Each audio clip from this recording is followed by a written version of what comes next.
Seja bem-vindo, seja bem-vinda a mais uma consultoria gratuita, nossa live tradicional de perguntas e respostas que acontece há 128 semanas, onde toda quarta-feira às 20 horas eu entro ao vivo no meu canal e eu respondo as dúvidas, perguntas que vocês me enviam por lá. Na verdade, não é só que você envia por lá, mas tradicionalmente no meu Instagram eu vou lá e coloco uma caixinha de perguntas nos stories toda quarta-feira, bem cedinho. E quais são as perguntas que você gostaria que eu respondesse minuciosamente? E geralmente essas dúvidas são fruto de todos os vídeos que eu publico semanalmente, então a gente para uma vez por semana, consolida essas dúvidas, responda essas dúvidas para que você consiga entender tudo e partir para uma nova semana de aprendizado. Se você não participou da última consultoria gratuita, tá tudo certo, tá tudo bem, tá? Você pode participar da próxima, toda quarta às 20 horas. Agora você vai ficar com as respostas da nossa última consultoria gratuita e vamos para a primeira pergunta de hoje. Então vamos lá. A primeira pergunta de hoje aqui do Marcelo. O que você acha de aluguel de ações, tá? Talvez você saiba, talvez não, mas existem várias formas de você conseguir lucrar investindo em ações. Não é apenas via dividendos, não é apenas via valorização dos preços das ações, tem várias formas, várias estratégias, tá? As mais tradicionais é você pensar em ganho de capital e em ganho de renda. O que é ganho de capital e ganho de renda? Ganho de capital é o quê? Você comprar uma ação, que é uma parte de uma empresa, né? Quando você compra uma ação, você se torna sócio de uma empresa. Então você comprou essa ação por R$10, só que a empresa melhorou com o passar do tempo, está gerando mais lucro, então digamos que o preço dessa ação agora na bolsa está valorizado, está R$15. Então você pode vender futuramente essa ação por R$15, você teve um ganho de R$5 por ação. Comprou a 10, vendeu a 15, você teve um ganho de capital, se chama, de R$5 por ação. E você pode também ter o ganho de renda, que é o quê? Vamos lá, se eu comprei uma ação, comprei uma parte de uma empresa, eu agora sou dono dessa empresa, um dos donos dessa empresa. Então quando ela distribuir uma parte dos lucros para os seus acionistas, eu vou ter esse ganho de renda via dividendos, via juros do seu capital próprio, bonificação, que não vai ser necessariamente dinheiro, eu vou ganhar novas ações, etc e tal. Mas também tem outras formas de você remunerar sua carteira. Uma delas é a gente falando de aluguel de ações. Como que funciona esse aluguel de ações? Basicamente, existem especuladores, certo? Existem especuladores que eles precisam vender algo que eles não têm para executar uma certa estratégia, uma determinada operação. Então tem gente, por exemplo, que vai usar a operação de long short. O que é uma operação de long short? É quando você aposta na alta de uma ação e aposta na queda de uma outra ação. Então você faz um investimento combinado, né? Então o que você faz? Você tem que vender uma ação que você não tem, e aí vendendo essa ação que você não tem, olha que doideira, você pega esse dinheiro que você ganhou da venda e compra uma outra ação que você acha que vai valorizar por algum motivo.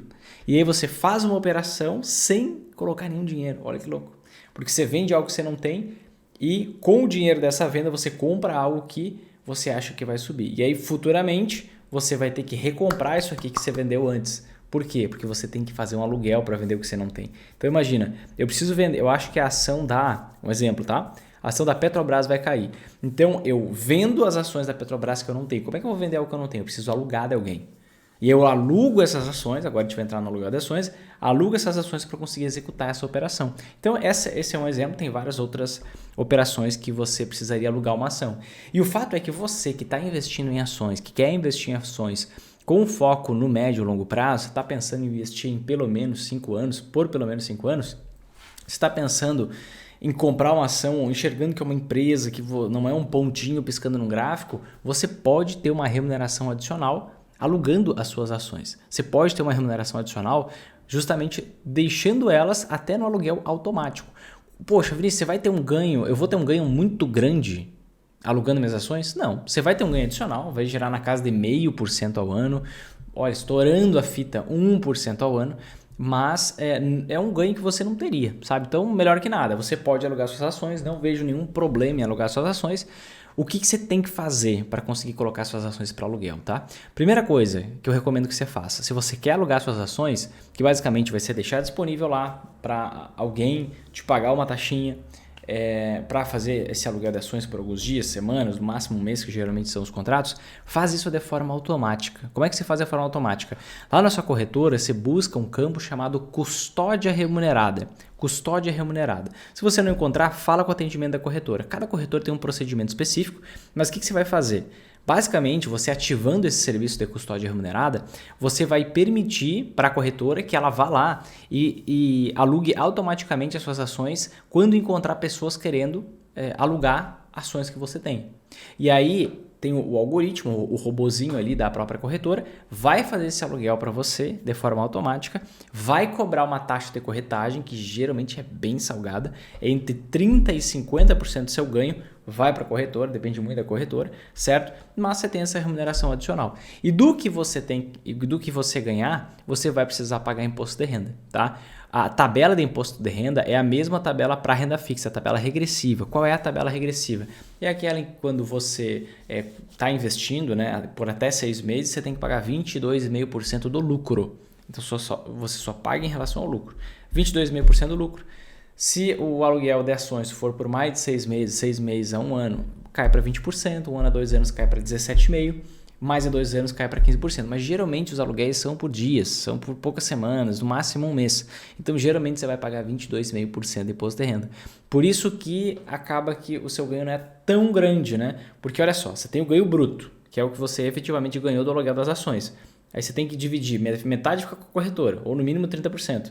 E ainda tem que pagar imposto de renda sobre a sua parte, então o ganho líquido ele vai ficar bastante reduzido, mas é uma remuneração adicional, você pode fazer isso, tá? Vinícius, você faz isso? Eu não.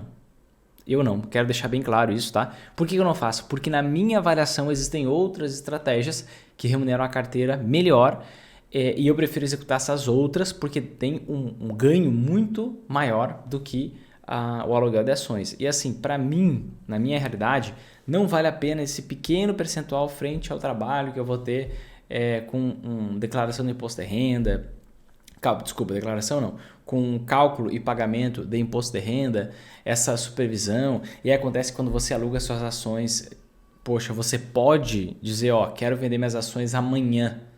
E aí você solicita que seja devolvida essas ações alugadas para depois você poder vender.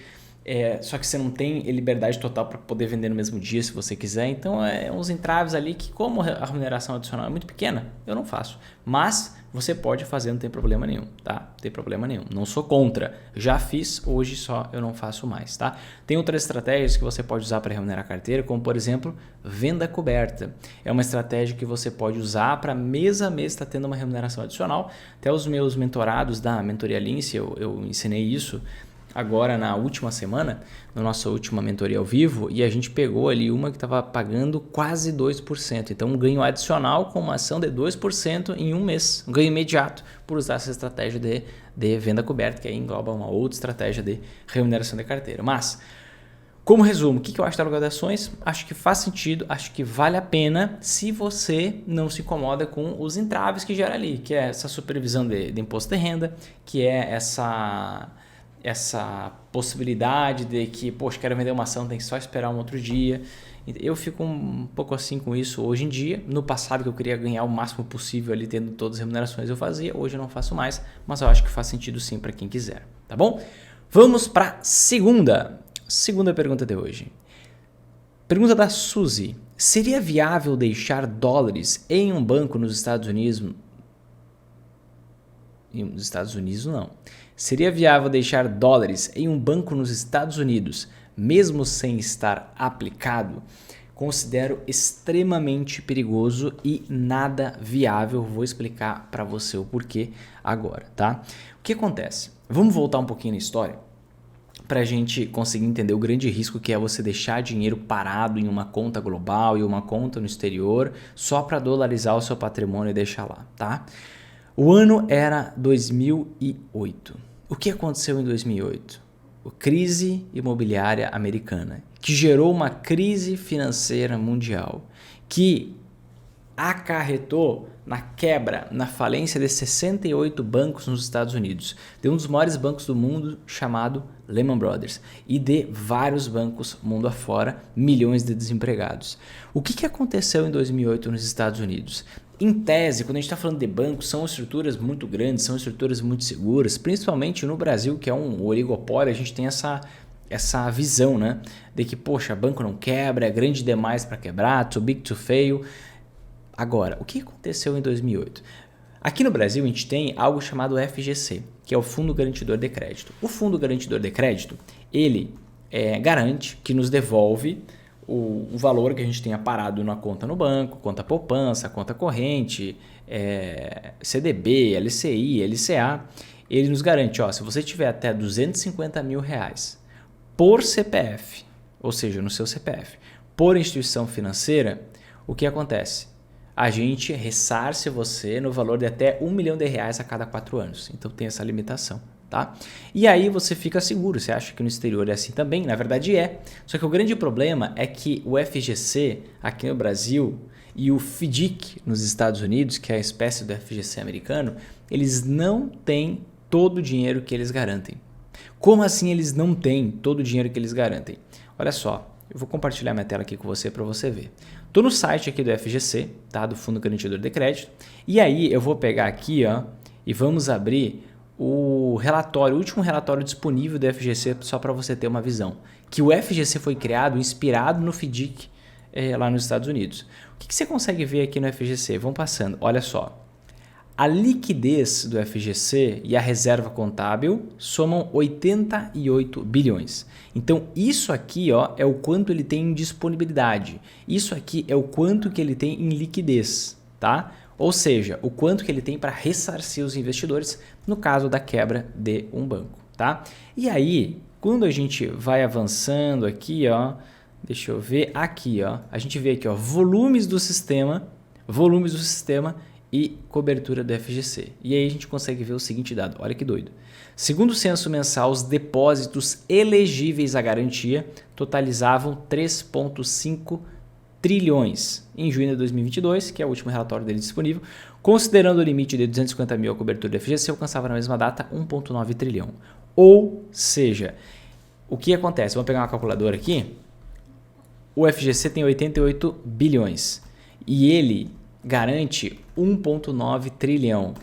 Ou seja, o FGC, deixa eu multiplicar por 100, ele tem 4,63% do total que ele garante. Ele tem apenas 4,63% do total que ele garante, tá? O que isso quer dizer? Eu estou fazendo um alerta não só para o exterior, como foi essa pergunta, mas para o Brasil também. Isso significa que a cada R$100 que o FGC diz que garante, ele só tem 4,63 para pagar. Isso significa que você foi lá e emprestou dinheiro para um amigo seu, e aí um outro amigo disse assim, se ele morrer, se ele não pagar, deixa comigo que eu pago. Esse empréstimo é de 100 mil, aquele cara tem R$4.630 na conta. E o que acontece? Que muita gente não sabe. Muita gente acha que, poxa, vai se dar um jeito e vai se pagar essa conta. Eu vou receber meu dinheiro. Agora, o que está previsto na legislação, tanto no Brasil quanto no exterior? Que esses mecanismos de garantia, seja o FGC no Brasil, seja o FDIC nos Estados Unidos, eles só pagam, eles só ressarcem se tiverem dinheiro disponível. Ou melhor, na medida da disponibilidade da liquidez do FGC ou do FDIC. Então, o que acontece? Vamos pegar o caso no Brasil, que eu te mostrei os números aqui, que eu tenho o relatório mais rápido, tá? Se um banco médio quebrar no Brasil, não tem dinheiro para todo mundo. Não precisa ser um banco grande, não precisa ser Itaú, Bradesco, Santander, Banco do Brasil. Tem só um banco médio e já não tem como pagar todo mundo. Por quê? Vai acabar esses 4,63%, 4,63% do total que ele garante e basicamente o restante não vai receber. Lá em 2008, agora puxando para o cenário exterior, lá em 2008 nos Estados Unidos, o que aconteceu? O FDIC, que é o FGC americano, faliu, quebrou. E lá naquela época ele foi resgatado pelo governo, certo? Quem tinha dinheiro em alguns bancos foi ressarcido, mas um caso, por exemplo, o Lehman Brothers não foi resgatado. Foi um banco que faliu, quebrou, gerou muito desemprego, era um dos maiores bancos do mundo e não foi resgatado. Então, assim, o que eu digo para você? Você ir lá e investir, deixar dinheiro em um banco nos Estados Unidos sem estar aplicado é um grande risco. Por quê? Se a gente tiver uma nova crise, a gente teve uma crise, estouro de uma bolha em 2000 nos Estados Unidos, estouro da bolha das empresas de tecnologia. 2008, estouro da bolha imobiliária.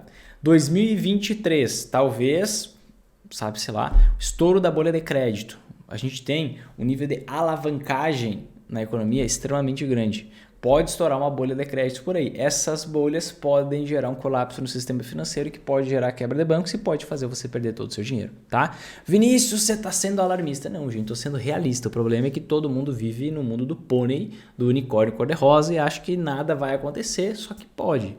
E o investidor sempre em alta só é um investidor sempre em alta, só lucra nas altas e nas quedas da bolsa, porque ele está preparado para todas as possibilidades e não somente para aquilo que é mais provável acontecer. Então, sem dúvidas, eu não deixaria nenhum centavo parado numa conta bancária, seja no Brasil, seja no exterior, seja em qualquer lugar, porque não há muita segurança nisso e estamos passando por um cenário complicado no cenário de crédito, que é o cenário de endividamento, certo?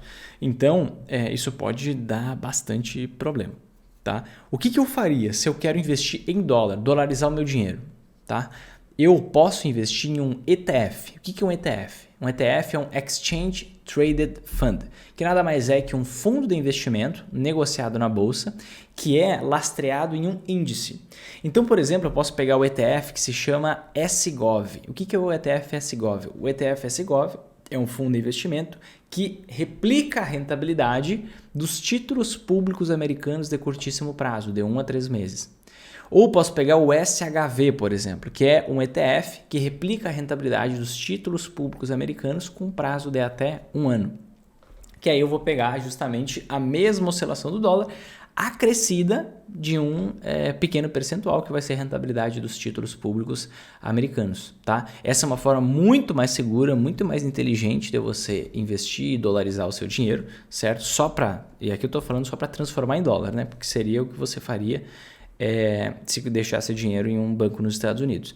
Então eu iria por esse caminho, até porque essa remuneração adicional que você tem, você vai ter dólar mais a rentabilidade dos títulos públicos americanos, você vai ter isso isento do imposto de renda se você vender até R$35 mil por mês. Então eu vejo como um caminho muito melhor do que a opção de você deixar dinheiro parado numa conta bancária, tá bom? Vamos lá para a próxima pergunta? Essa aqui é rápida, ó. Qual a diferença entre dólar spot? Pergunta do Danley. Qual a diferença entre dólar spot e PTAX? O dólar PTAX é basicamente a taxa de referência, então é a taxa de câmbio de referência, o dólar de referência que é calculado diariamente pela B3, pela nossa Bolsa de Valores aqui no Brasil. O dólar spot é o dólar à vista, ele é o dólar que está sendo negociado à vista. Então você tem uma taxa de referência e uma cotação à vista. É como se fosse assim, taxa Selic, a nossa taxa Selic hoje, nesse exato momento, está em 13,75% ao ano, ela é uma taxa de referência. Qual que é o CDI? Aquela taxa que está sendo negociada nos bancos é 13,65, um pouquinho abaixo. Então tem essa pequena diferença aqui, tá? Mas isso não muda em nada o seu investimento em dólar, tá? Cuidado, você pode estar se emaranhando em contratos doidos aí que você pode acessar na bolsa, tá? Outra pergunta aqui. Ação da Copel já não passa mais no nosso checklist. Aguardo completar 1 ano para reanálise ou vendo logo? Pergunta aqui do Gerleandro. Vamos lá, Gerleandro.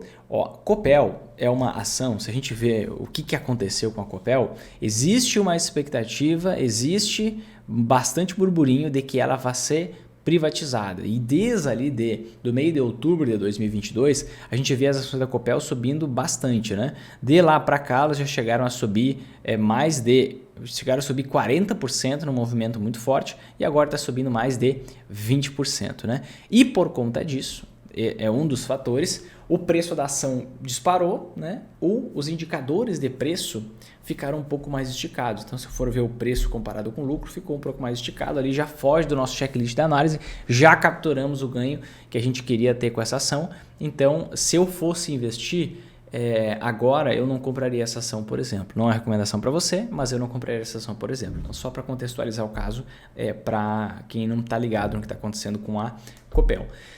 E aí o que acontece? A sua pergunta é: eu aguardo completar 1 ano para reanálise ou vendo logo, tá? E a resposta para essa pergunta depende. Como assim depende, né?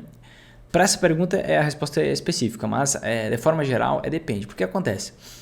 Você o que eu gosto de fazer, né? Até para não perder tempo com os investimentos, porque investir é fazer o seu dinheiro trabalhar por você no seu lugar. No seu lugar. Então, eu gosto de reanalisar as minhas ações a cada 6 meses no mínimo. Eu prefiro a cada 1 ano. Então, eu faria só exclusivamente quando fechasse 1 ano de reanálise. Entretanto, e para quê? Para não perder tempo. Entretanto, você já viu essa situação, então você pode vender antes, não tem nenhum problema, não tem nenhum ato impeditivo. A ideia de você olhar uma vez por ano, uma vez a cada 6 meses, é principalmente relacionada aos indicadores de lucro, de rentabilidade ou de endividamento. Por quê? Só para você entender o fundamento da coisa e não ficar preso à regra. Olha só, uma empresa, num trimestre específico, ela pode dar um resultado muito melhor ou muito pior do que no ano passado. E isso pode distorcer totalmente os indicadores. Pode deixar a rentabilidade extremamente baixa, só que é algo pontual que vai acontecer só num trimestre e aí você acha que tem que vender por causa desse resultado a curto prazo. Ou acontece alguma questão de endividamento que distorce os indicadores ali no curto prazo. E aí ela aumentou o endividamento, mas vai voltar a cair por alguma estratégia específica. Então eu não gosto de ficar olhando toda hora quais são os indicadores para eu validar. Só que quando a gente está falando de preço e de uma ação que disparou, poxa, como ela está com preço maior, agora ela tem uma menor margem de segurança. Então sempre que uma ação disparar, quando você for fazer o seu aporte, quando você for fazer o seu rebalanceamento, o que vai acontecer? Você vai notar que aquela ação ela disparou mais que as outras. E notando, você pode dar uma olhada em como é que está o preço. Ah, eu vi que o PL está muito fora, o preço da ação disparou. É normal que aconteça o quê? Subiu e cai um pouco e no longo prazo pode subir pra caramba. Então, você já pode vender, certo? Se você quiser, você já pode vender sem problema nenhum, porque você já notou o que o preço está esticado. O que eu não faria? Esperaria 1 ano. Ah, eu investi numa ação, os indicadores de rentabilidade estavam muito bons e agora ficaram ruins por causa desse último resultado. Que foi divulgado do último trimestre. Poxa, aí eu não mexo. Por que eu não mexo? Porque pode ser somente uma marolinha de curto prazo. Aí eu vou tomar uma decisão de médio ou longo prazo, olhando para o curto prazo, não faz sentido nenhum, certo? No caso, resumindo aqui, no caso de preço, que é o caso da Copel, você já pode vender. Quando for alguma alteração em indicadores de rentabilidade, indicadores de endividamento, eu prefiro aguardar, fechar 1 ano, aí eu reanaliso, porque a gente pega um ciclo completo de uma empresa. Uma empresa, ela pensa intervalos de no mínimo 1 ano, certo? Ela tem algumas ações que ela tem que executar no intervalo de mês a mês, semana a semana, mas estratégia você traça para no mínimo 1 ano. Então eu não vejo muito sentido em estar reanalisando um prazo de tempo muito curto. Como o preço disparou, você notou, você pode vender sem problema nenhum, tá bom? Vamos para a próxima pergunta? Vamos lá. Vamos ver aqui. Próxima pergunta de hoje, ó. A Alupar tem potencial? Ixi, como tem, tá? A Alupar é uma das empresas do setor de energia elétrica que eu mais gosto. E deixa eu mostrar aqui para vocês, antes, um disclaimer. Isso não é recomendação de investimento para você investir ou não investir. Mas eu vou te mostrar aqui algo que vai te ajudar, algo educacional. Olha só. Entrei aqui no Status Invest, que é o site onde eu gosto de fazer as análises de ações que consolida os indicadores das empresas. E o que a gente consegue perceber aqui no Status Invest? Olha só, eu vejo que é uma ação que tem muito volume de negociação, então não tem problema a gente investir nessa ação. Ela tem um preço extremamente baixo, tá? Um PL de 8,77. O que significa isso? Significa que o valor que eu pago pela ação hoje, por exemplo, R$ 28,32, se a empresa mantiver o lucro dela constante, o que acontece? Eu recebo esse dinheiro de volta em 8,77 anos. Só que ela vem subindo o lucro 25% ao ano. Essa é a média dos últimos 5 anos. Ela tem uma dívida que está controlada, não é pequena não, mas que está controlada. As dívidas de curto prazo extremamente controladas. O preço em relação ao valor do patrimônio dela está bem baixo frente a esse grande crescimento de lucro. Ela tem uma margem de lucro muito grande, mais de 20% de margem de lucro. Então a gente vê aqui dados muito redondos para uma empresa de energia com uma boa margem. A gente vê uma empresa com histórico de lucro crescente. Claro que são ciclos, cresce, decresce um pouco, cresce mais, decresce um pouco, cresce. Mas a gente vê aqui uma solidez e resultado incrível. Então eu gosto muito da Alupar, não é a única empresa. Nesse setor de energia elétrica a gente tem várias empresas que têm ações na bolsa, que têm um potencial de rentabilidade muito grande e a Alupar é uma delas na minha avaliação, porque ela passa nos 3 principais critérios quantitativos, que é o quê? Preço está ok, rentabilidade tá ok e o endividamento tá ok. Então eu particularmente gosto bastante da ação da Alupar, tá bom? Vamos para a próxima pergunta de hoje? Resultado da Unipar, quando que será liberado? Pergunta DMGM, não diz o nome aqui. Mas olha só, vou dar uma sacada aqui, passar uma dica para vocês, tá? Deixa eu compartilhar aqui na tela. Ó, voltando a compartilhar aqui na tela. Como que você pode fazer? Quero saber quando que vai ser divulgado o resultado financeiro de uma empresa. Você coloca o nome da empresa e RI. Então, por exemplo, Unipar RI, tá?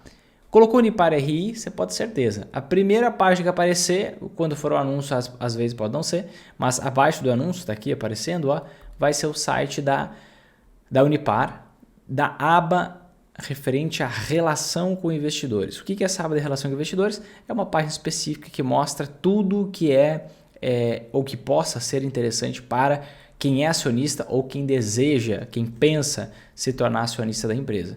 Então o que você vem? Você vem caçando aqui, ó, informação aos investidores, e aí você vem a apresentação institucionais, central de resultados, não, serviço RI, calendário de eventos. Calendário de eventos. Isso aqui que você quer ver, tá? Por quê? Você quer ver quando que vai ser a próxima divulgação de resultados. Aí eu já tenho aqui na legenda, ó, cor verde, você vê aqui que vai ser no dia 16 de março, divulgação do resultado do quarto trimestre de 2022, tá? E aqui você pode ver, poxa, quando que vai ser divulgado o primeiro trimestre de 2023 e todas as outras datas. Se você quiser ter acesso a isso, é só você fazer o mesmo passo a passo para absolutamente qualquer empresa da bolsa, tá bom? Vamos para mais uma pergunta aqui? Olha só. Na sua opinião, esse é um bom momento, pergunta do Fábio, para aproveitar e investir no Tesouro IPCA+, para aproveitar os juros altos? A resposta categoricamente sim. Na minha visão, é um excelente momento para você aproveitar essas taxas de juros mais elevadas e investir no Tesouro IPCA+, tá? Por quê? Existe um ditado, um jargão no mercado financeiro no Brasil, que é assim: compre Tesouro IPCA+, pagando 6% e venda pagando 4%.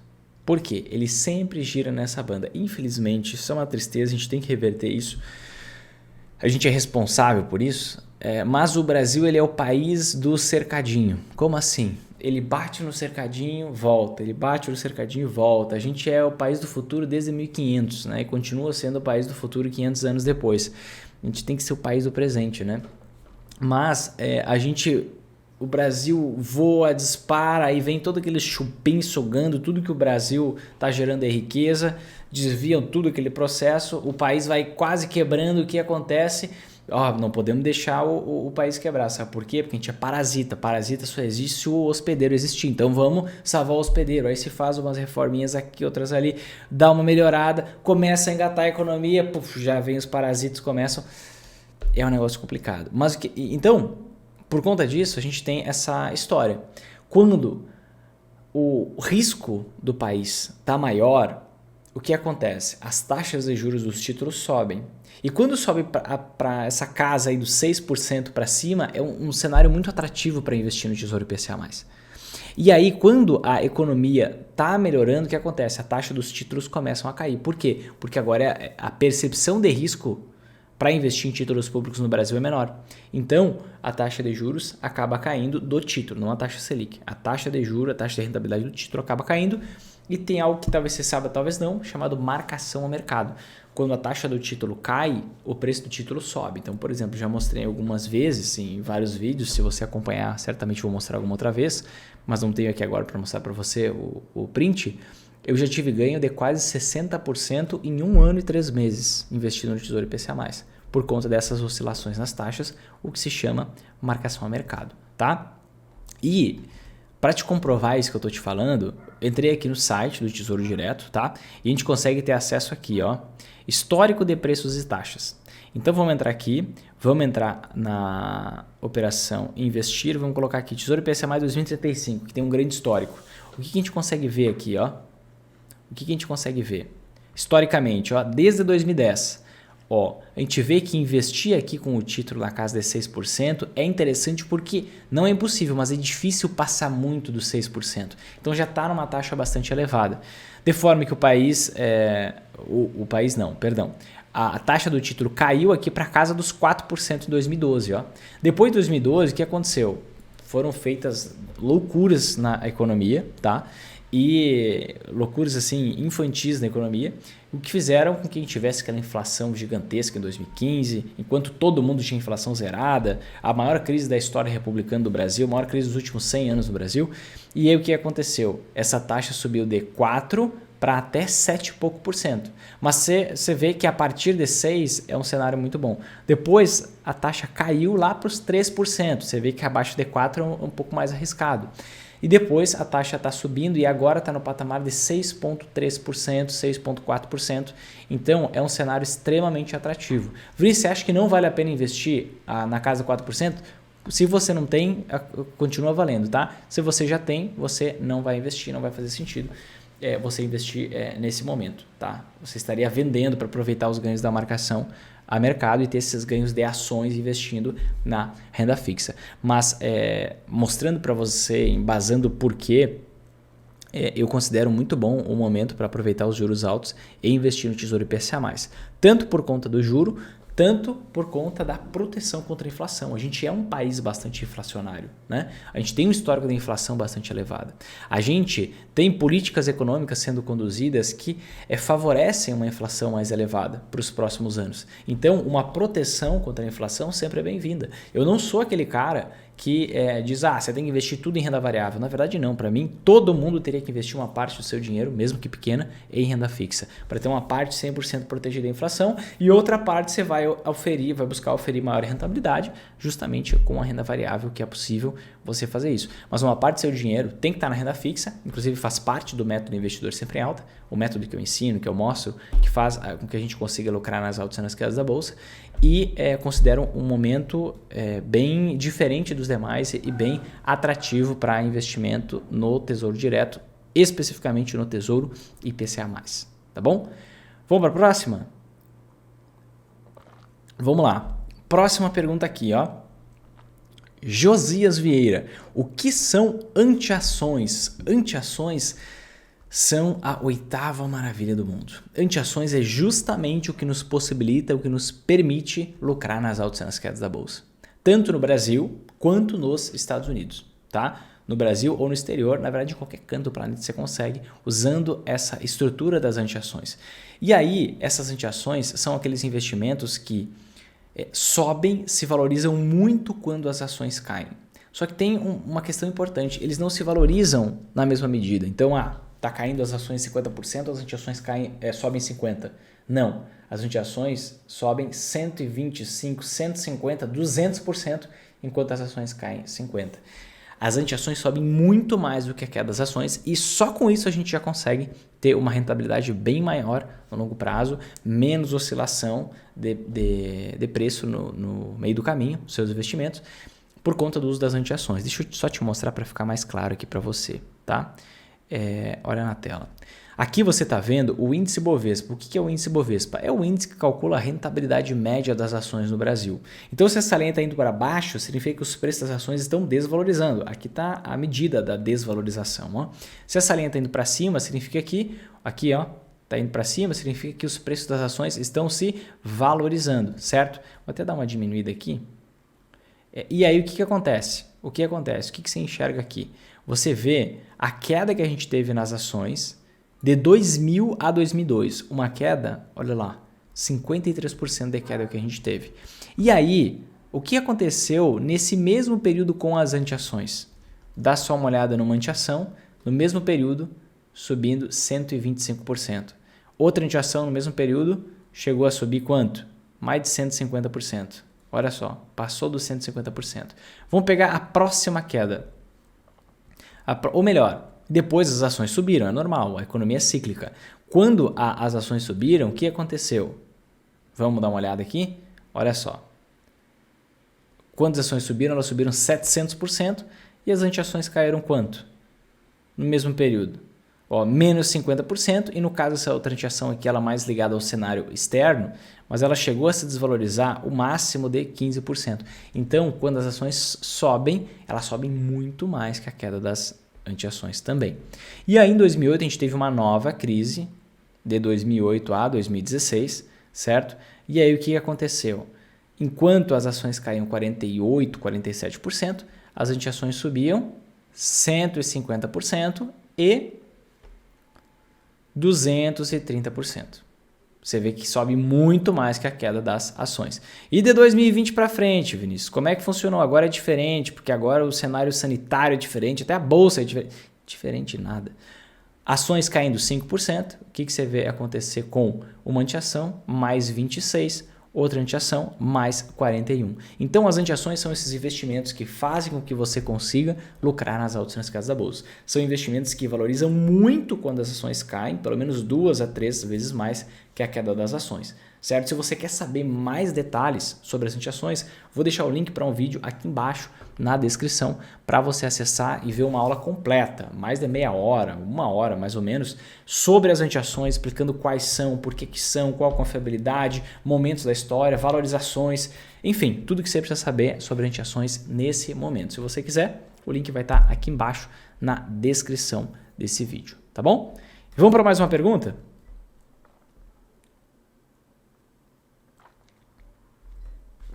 Deixa eu ver aqui.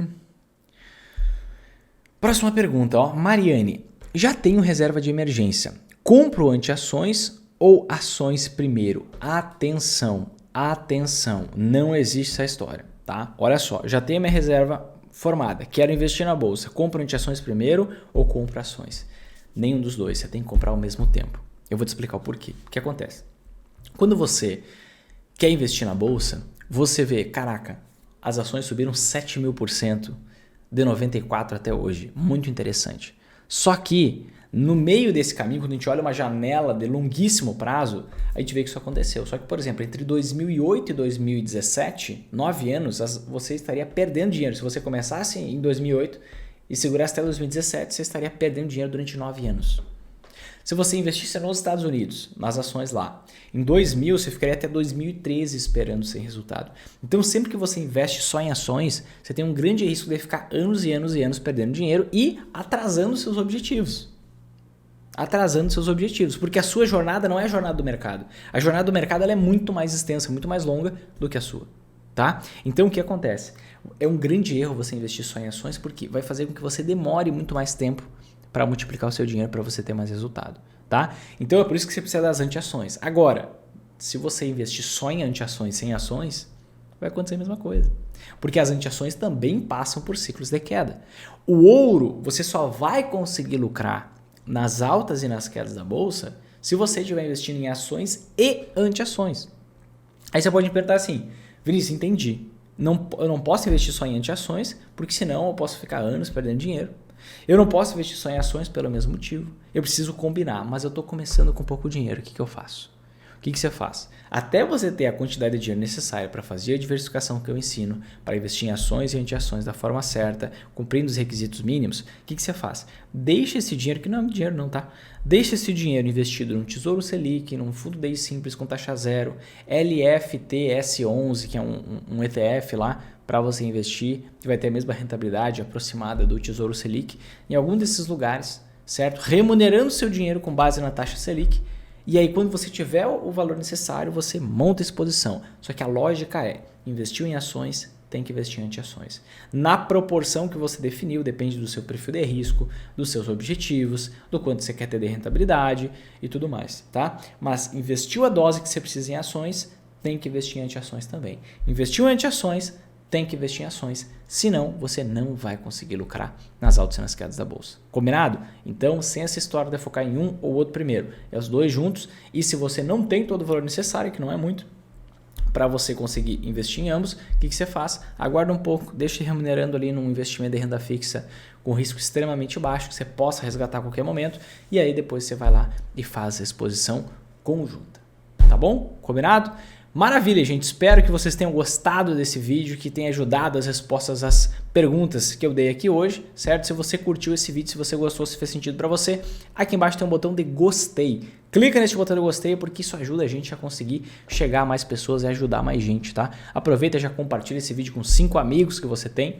Quem sabe eles podem ser ajudados por esse conteúdo. Te inscreve no canal, ativa o sininho, faz todo esse processo para você não perder os vídeos que a gente publica diariamente por aqui, tá bom? Te vejo no próximo vídeo, um forte abraço e até mais.